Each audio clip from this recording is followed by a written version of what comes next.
Hey, welcome to Expect the Expected with Joey and Hart. Two small-town girls from New Mexico living in Nashville and talking all things personal growth, spirituality, fucking shit up, and figuring it all out, or at least trying to.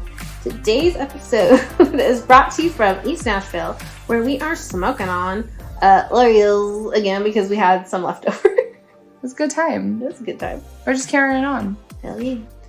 Each episode, we will be trying out different strains of legal-grade cannabis from smoke shops around the city. We're here to have a good time and talk about some shit. Thank you for being a part of the journey. Let's get into it. Let's get into it. Da-da-da. Dating Part 4. 4. It's not even a series now. It's a saga. It's like Twilight. I never seen Twilight. It's like the Hunger Games. Okay. You just watched it. I know you know. I know. I read the books in high Does school. 4 make it a saga? I don't fucking know. Don't ask me. What's Harry Potter? I've never seen Harry Potter either. So long. I know you were a good Christian girl. Stayed away from the witchcraft and wizardry of Harry But I could Potter. watch horror movies and Hocus Pocus, and I was just... it wasn't that I couldn't watch Twilight, I'm not gonna lie, dude, I thought it was too cool for it. Ooh, I hate to admit that now because that sounds so snobby, but... Well, you were too cool for it. I was like, I'm not gonna watch Twilight, but you better do... It had a really good soundtrack, though, so I did listen to the soundtrack. You probably would have liked the first. So this is what I really like about Twilight. Expect the expected. Harp likes Twilight. That is such an embarrassing story from... What grade was I in? 8th? No. I don't know. So I read all the books in like 8th grade, right? 7th grade, 8th grade. What are we talking about? Twilight. Oh, Twilight. I read all the books in like 7th or 8th grade, and I was obsessed. And that's also when like copy and paste on the internet, and like there was printers at school and whatever. Well, I was just saving a document with like lots of pictures, lots and lots and lots and lots of pictures of the guy who played Robert Pattinson as Edward Cullen. And I accidentally pressed print. No, you didn't. While we Wait, were all you like... embarrassed? I printed like 50 pages worth of pictures. What? In color. Like, in color. My teacher was fucking pissed.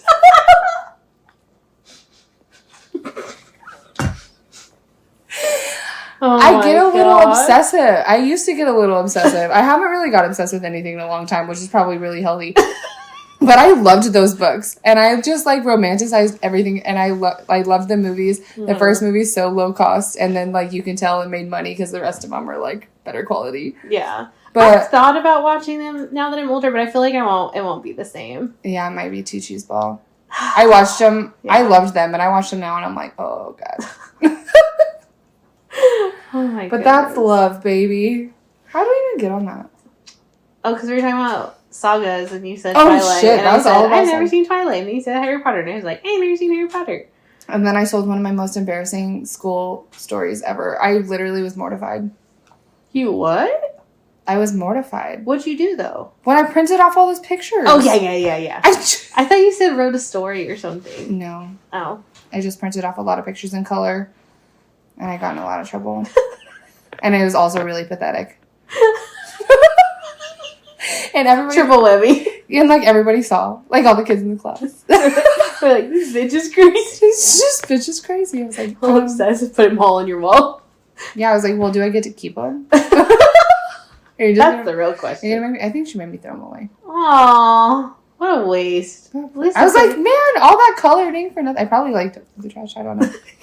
I have posters of boys all over my walls when I was in high school. It was crazy. It was crazy. That's so funny, dude. Oh, man. Oh, my gosh. The things you do. The things you do when you're young. Little pup. Oh, my gosh. Pepperoni. It's nice to be out of that phase. I just really liked a lot so of crazy. boys. Yeah, well, just like I just neurotic. Liked a lot of boys. I liked a lot of different boys. I had a really hard time choosing. I never wanted to choose. Yeah. But then, like, as you go through different experiences, you kind of narrow in on what you fuck with and what you don't fuck with. Mm-hmm. And who you want to be in a relationship or not. With, yeah. You know? Or not with. Or not with. Exactly. I feel like that's how it is. I've dated a lot of different kinds of people. Yeah, same. they're all so different from each other. Yeah. So different. Sometimes I'm like, I don't even know. I think I have a type, and then I'm like, do I really have a type? Because that's how I feel too. It's been all over the place. But there are certain things that I'm always drawn to creatives. Mm-hmm. Like, if you're, like, a creative, I fuck with you. Yeah. And to whatever degree. Like, that's, like, my boyfriend's a musician. Mm-hmm. And he's a really good one.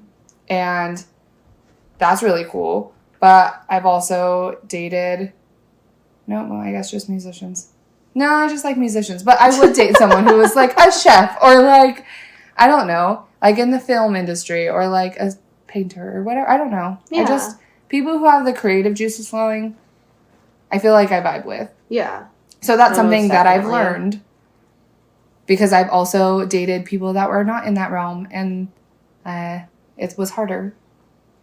You know? There's just, like, an emotional connection, I think, between people that are creative, too. It's just different.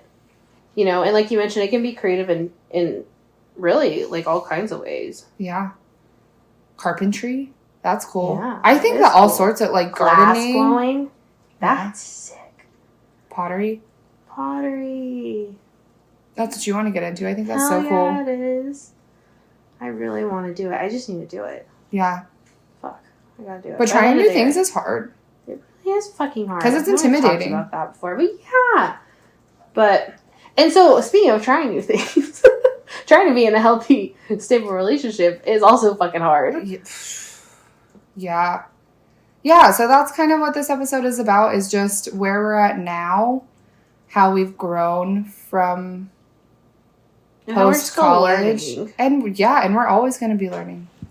Because you're going to be in different stages of your life for the rest of your life. Seriously. You know what I mean? Yeah, you really are. Like, ever evolving, man. And when you're in a relationship and whenever you're, like, choosing someone, that's kind of the vision that you have to see, right? Mm-hmm. I mean, when you're really trying to, like, hone in. Yeah. If that's what you want. Obviously, if that's not what you want, then fuck it. Do whatever you want. Mm-hmm. But if a relationship and a partnership is something that you want, then you have to start not fucking with things that... Shit that doesn't fit you anymore. Yeah, that doesn't fit you anymore.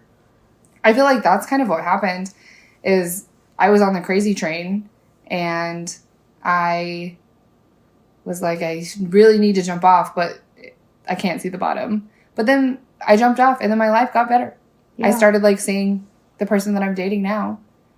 And it's not been totally easy because I've been navigating an adult relationship after being on the crazy train. Yeah. But I don't know. Yeah. I mean, that's how it definitely was for me, too. I mean, I shared not all of them, but I shared some of my crazy, wild stories about, when I first moved to Nashville, and ended with, in the last episode, about the stalker guy. Casual stalker. Casual stalker. Jesus. And then I met Luke, my husband. You're what? Say it for the people in the back. You're what? Your husband? Yeah. Husband. And so, but obviously, whenever, I feel like I didn't realize I needed that relationship to, because, here's the thing. For some people, and I think that this does fit the majority, this is a wise decision that you should be working on yourself, always more, and you should be in this, like, like your best self before you get into a relationship. But that's not always reality. And that definitely was not my reality at all. At all. I was welding out. And then all of a sudden I meet this, like, really good guy, and he seriously pursued me.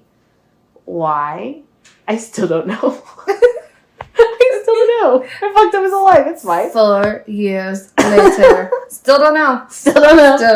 In case you're wondering, have no idea. Because, but I think for me, that was the thing, is that I was always dating these guys in some form that I was almost, like, trying to save, quote unquote. They were into all this stuff, and I felt like the little angel that came into their life. And then all of a sudden, the fucking tables flipped, and I was like, I did not see this coming at all. And then a little angel entered your life. I know. Fluttered in like a little butterfly. Dude, seriously, though. It's just really crazy because I've been hanging since you met Luke. Yeah. So I've just seen your relationship evolve, and that is crazy. Yeah, it really is crazy. It wasn't something. Here's the thing: is I don't know if I was ready. I don't know if I was ready for it, but I think that the way that I was living my life and the choices that I was making and the way I was dealing with my mental health was not healthy. But a part of me doesn't think that I probably would have gotten off of that if it wasn't for Luke. And which is like hard for me to say because like, of course, like a part of me wants to be like, no, I was, in this really great place and I had, really loved myself and then, this, but that, and I would like to say that I did them all on my own, but that would be lying, Yeah.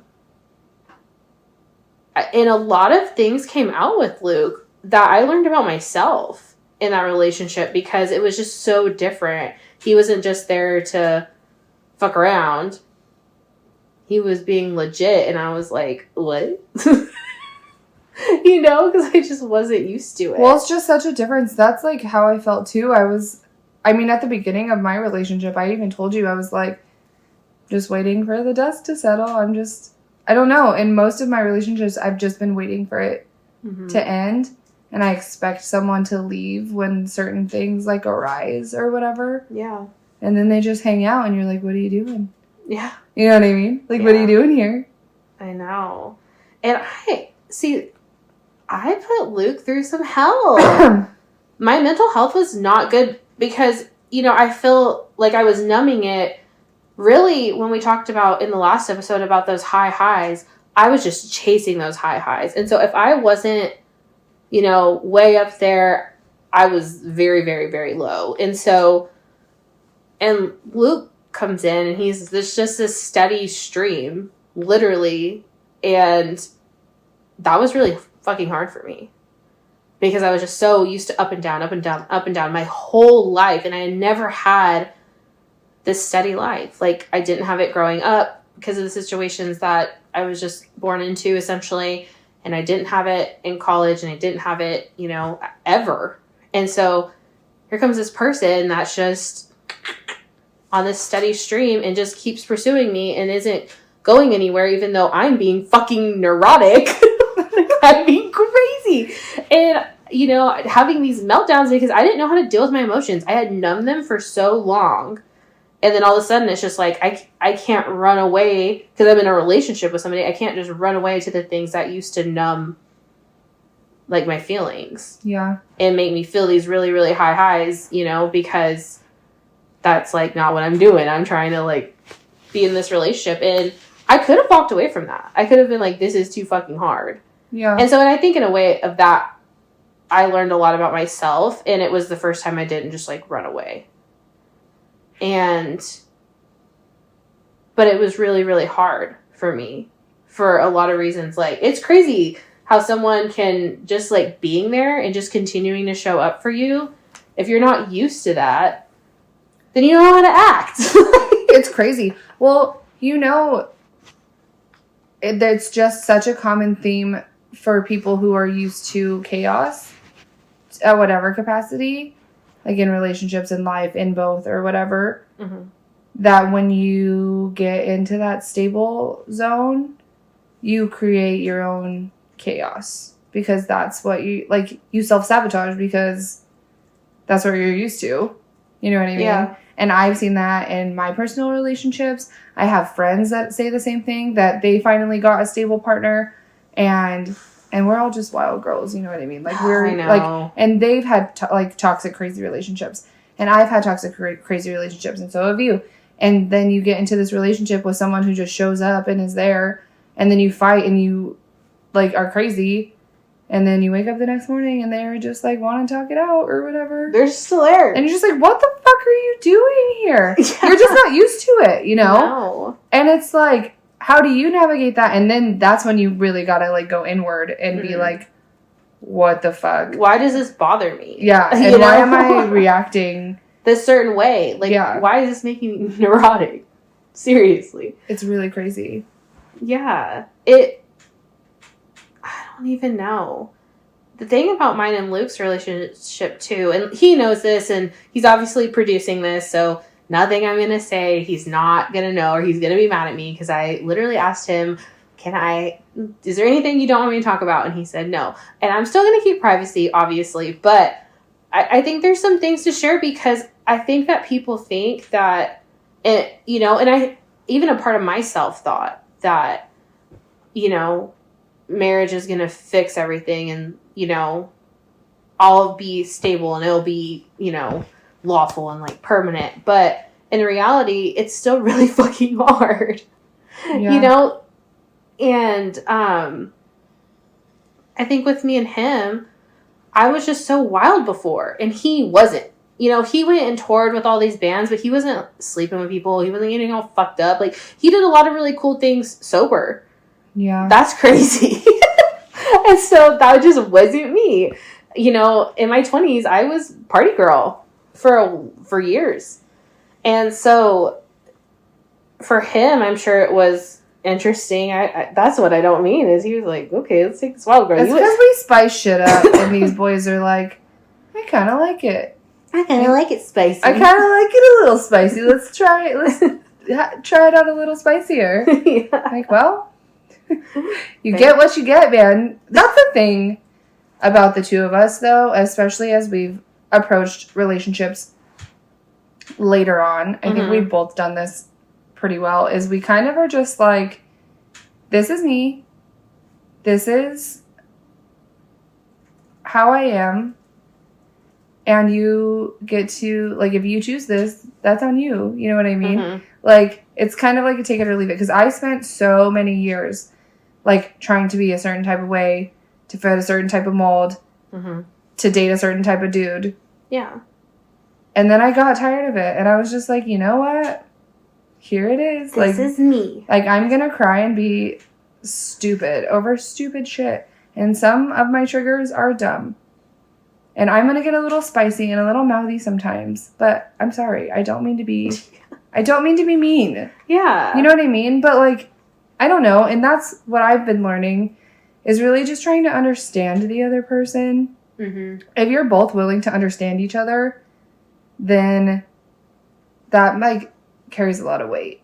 You know what I mean? Because then you try to, like, show up for that person in ways that don't pull their triggers. Yeah. You know what I mean? Or whatever. Yeah. Or pull your own triggers. Or like understand that they do have triggers, and that's normal. That's, human nature.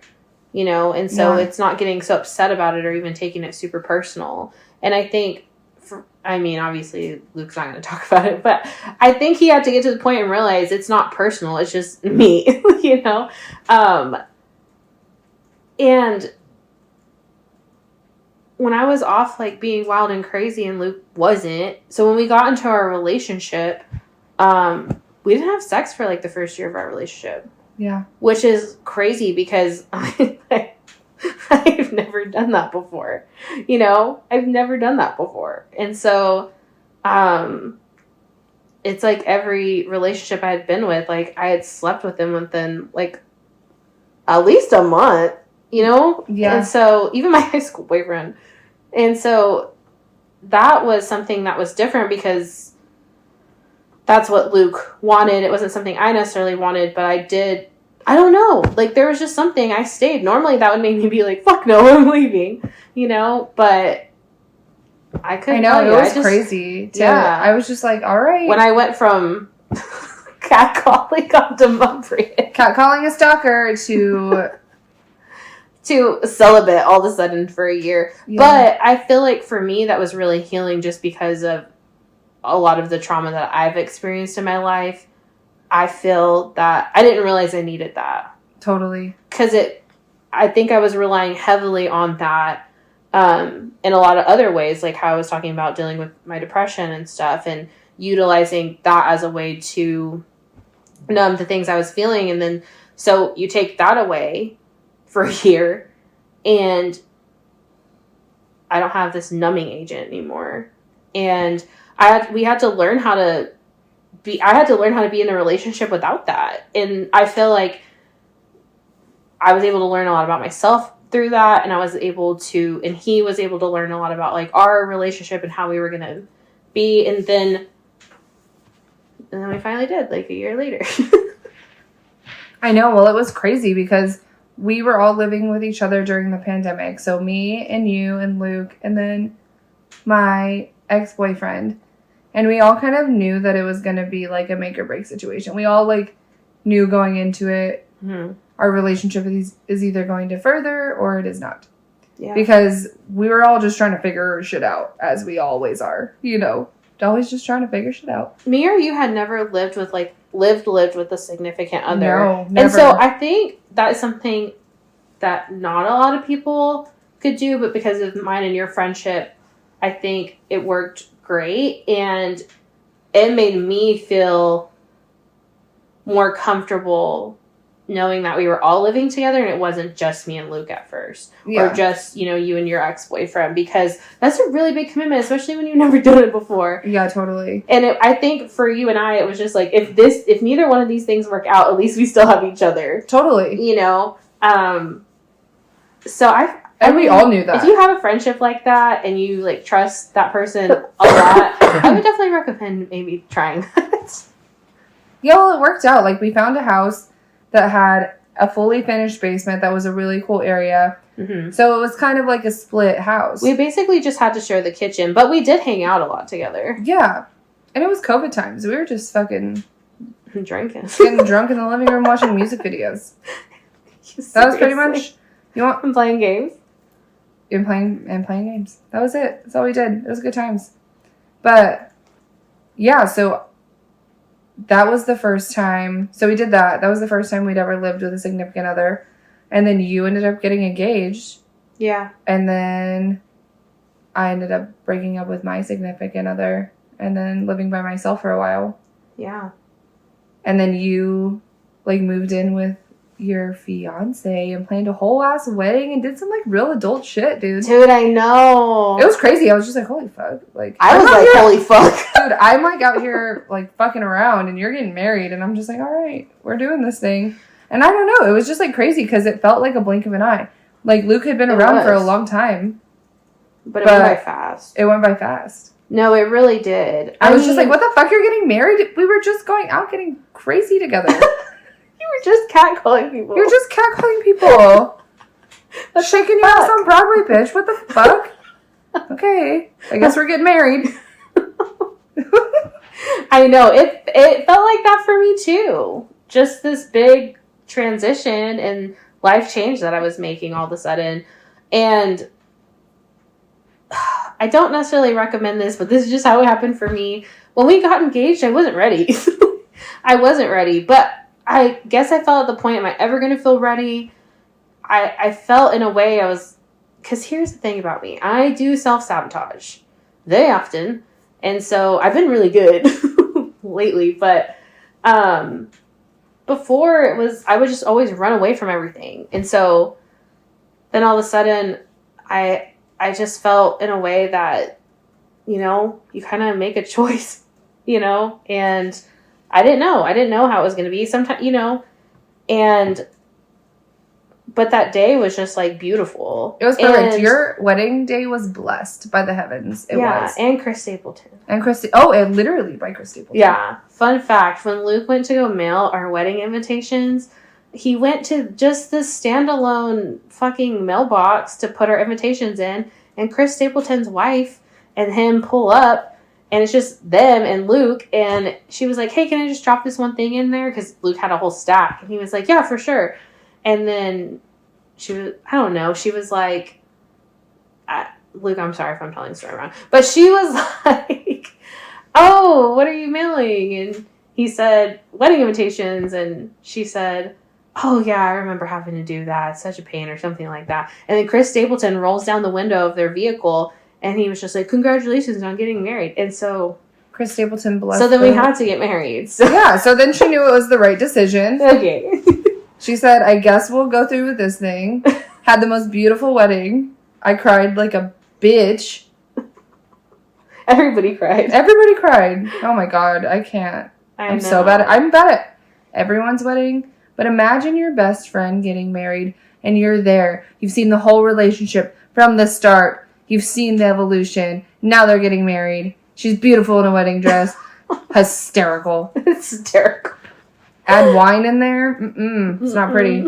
It's not pretty. Seriously. But it was so much fun. And then we went out afterwards.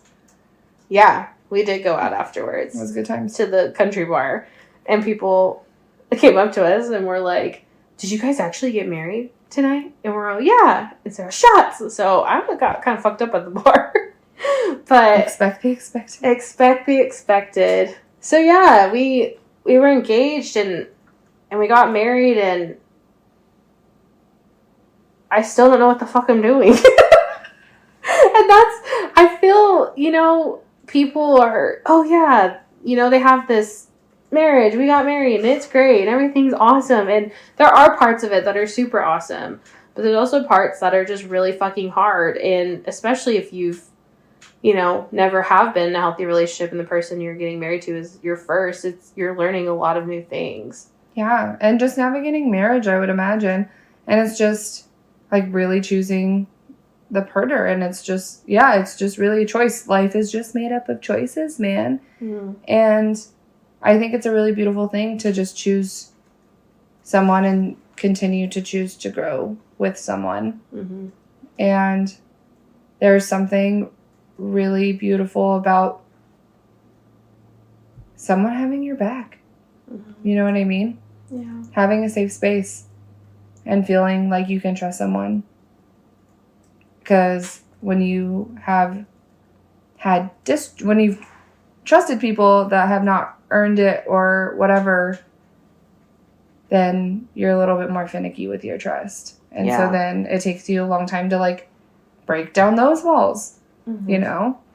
Yeah, no, it definitely does. And here's the thing, how you were talking about earlier when, now you're kind of at that point where this is just who I am, take it or leave it kind of thing. I feel this is my first relationship where I've just totally been myself and I don't give a fuck. Like, this is me, because I feel like in every relationship, I really catered to the person I was with a lot. Yeah. I was very much just on it constantly and felt that I had to be perfect. And in this one, I'm just like, homeboy, I am not perfect. I told all my dirt to Luke.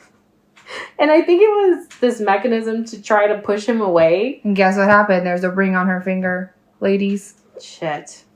I don't know. Some boys like transparency, I guess. The person you want to be with will love you despite your shit.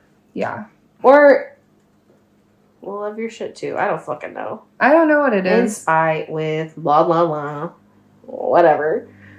They will just choose to get to know you. I think this is my thing that is really fucking cool in the relationship that I'm in, is I feel like my current partner really listens to what I have to say and really gives a shit. And like, sometimes I feel like I have spent all the time in relationships getting to know the other person that they have not really gotten to know me.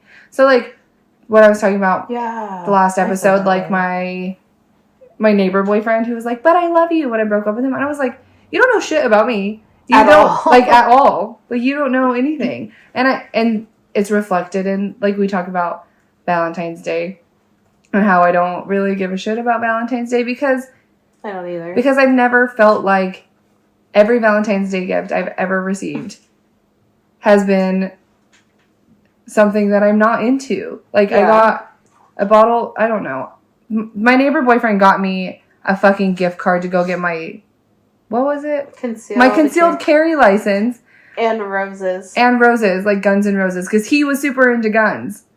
And I was like, okay. Yeah, he gave you a gift based off of what he loved, not right. what he loved. And then my other boyfriend, bless his heart, he tried, but it was still just like, whatever, dude. Like, ran around all day trying to get presents, which I'm not even, like, gifts are not my love language typically. Mm-hmm. Got me a bottle of rosé. Hate rosé. Hate rosé. And, like, something else. And I was just like, this is, like, you did this so last minute. I didn't feel like thought of. Like, Yeah. you know what I mean? Mm-hmm. And in this relationship, like, it's really sweet that, like, he'll always have just, like, soda water at his house because I love soda water. Mhm. And, like, I drink it all the time. And that's really sweet. Or, like, get snacks that he thinks I like. Or just, like, the little things. Yeah. You know what I mean? And we've been together for, like, 7 months. And the gifts that I've received from him are, like, thoughtful. Yeah. You know what I mean? Yeah. And it's just really sweet. That's something that I've, like, taken away from the relationship that I'm currently in. Is that it feels really nice to be thought of. Yeah. You know? It really does when someone's very considerate. Yeah. Even yesterday. Fucking Luke. My other friend was over here and we were putting away dinner and I told Luke he could take the leftovers for lunch. And he fucking says, he's just like, oh, well, I know you have a really busy day tomorrow, so it might be easier for you to have the leftovers so that you can warm it up and you don't have to, like, make something. And I can just make something before I go to work. And my friend was just like, are you fucking kidding me right now? I know. And she was just like, that is so thoughtful. And I was just like, damn, dude, I'm a bitch. I'm like, You know how they always say that nice guys finish last? That is a whole ass mentality because if you Mhm. actually pick the nice guy, that's what you want. But we're out here like, I want the bad boy. It's like, who I gotta chase around town. yeah, dude, this gets exhausting. It does get You know what doesn't exhausting. get exhausting? Having someone cook for you at the end of the day because you've had a long day. Mhm. That does not get exhausting. There's gratitude attached to that. Always. Yeah. Yeah. It's just like when someone for the first time shows you this is what it's actually like to be cared for. Yeah. You know? And like enjoys doing it. It's Mhm. just different when you feel like you have to cater to someone. Yeah. But it's different when it's like, I want to take care of you because I care about you. yeah. I care about you. I care about you. I love you. I like know you had a long day. Mm-hmm. And vice versa. Like, Yeah. you cook for Luke. And learning how to care for them in the way that they receive it as well. Totally. You know what I mean? Totally. Well, I that comes with think that's understanding. Like, yeah, like the 5 love languages are definitely pillars, but people also are loved in very different ways. You know what I Mhm. mean? Whether it's showing up on time, whether it's doing what, like being where you say you're going to be, whether it's, I don't know, like gifts or spending time with someone or whatever, you know, it's like Yeah. people, sometimes what doesn't seem like a big deal to you can be a big deal to the other person, but it's just a simple adjustment and it's just taking the time to understand the person. Yeah. You know what I mean? Definitely. And I think something else I've learned even about myself is that sometimes I can be when I think when you're what we were talking about earlier is when you're in a safe relationship, some of those triggers come out because it's like you don't know what to do with it. Your body doesn't know. You don't know how to respond because you've been in this like fight or flight mode for so long. Forever. And so then when I feel like you start to kind of be like, okay, like I'm safe and your body kind of recognizes like you're safe and all that good shit. It's just crazy like that transition and it kind of makes you realize like for me that I was very reactive in certain ways. You know, Luke would say something or Luke would do something that really in retrospect wasn't this like big deal, but trying to create chaos or, you know, doing what I'm, you know, used to or experiencing, I had to learn how to fucking pause. Like, Yeah. not everything needs to be addressed in the moment. Your emotions don't need to completely take over you. Like, you can still, it's a choice. And I think that's the biggest thing about being married or being in, like, a serious partnership, you know, where you want to make it work. It's, you have to choose. You can't just lead fully with your emotions. Because I was watching, good old TikTok. I watched a TikTok today where this guy was talking. He's very blunt. I don't even know what the fuck his name is, but he literally said that emotions are visitors. So, like, treat them as such. They pass if you let them. Yeah, they pass and it's okay to feel them, but don't let them completely take over. And I really like that because I work with, like, kids and families and I work on that emotion regulation. And while some of that is definitely what I've learned, it's also something that I've, like, learned in school. It's also something I've had to learn from experience is that if you allow your emotions to fully take over, you can do some fucking damage. Like, you can ruin whole relationships or, you know, and burn a lot of bridges if you just allow yourself to let that emotion completely take over you. Yeah. You know, and I've definitely have had that happen several times. I think whenever people have like fucking mental breakdowns or freakouts, like, they happen. Those are, you know, that's a part of human life. But it's like, I want to have less of those, and I want to be in control of my fucking emotions. And so this relationship has really taught me that. It's like, fucking pause before you respond. Like, take a breath and don't just like say some shit. And I do fuck up sometimes because I still, like, that still is in me. But once again, I feel as an adult and being, you know, trying to be in a more established relationship, if that's what you want, it's fucking, you have to just take a minute and like think, you know? I know. Well, it's important. Like, respect is a really important thing. And sometimes you can say things that you don't really, really mean. You just are hot in the moment. At least I'm speaking for the both of us. Yeah. We definitely. can be a little hot sometimes. Spicy. We can be a little spicy, which is a blessing and a curse. Yeah. But it's like, I never want to cross the line where my partner feels like I disrespected them. Disrespected them or like even degraded them. Yeah, or anything like that, because that like crosses a line, and then sometimes it's hard to come back from that, because you know how they always say like the negative things like staying, like there's negative shit that past boyfriends have said from a decade ago that lives rent free in my brain sometimes. Yeah. And it's just like, you can't fucking take it back once it's out there. Yeah, once it's out there. And I don't want to do that to someone that I care about. And I don't want them to question, like, yeah, whatever. But it's hard sometimes. Oh, because sometimes you're like, fuck off. Yeah. But I don't want to say that because that's rude. You know what I mean? Yeah, but I feel it. Feelings. Yeah. My feelings are valid. But that's rude.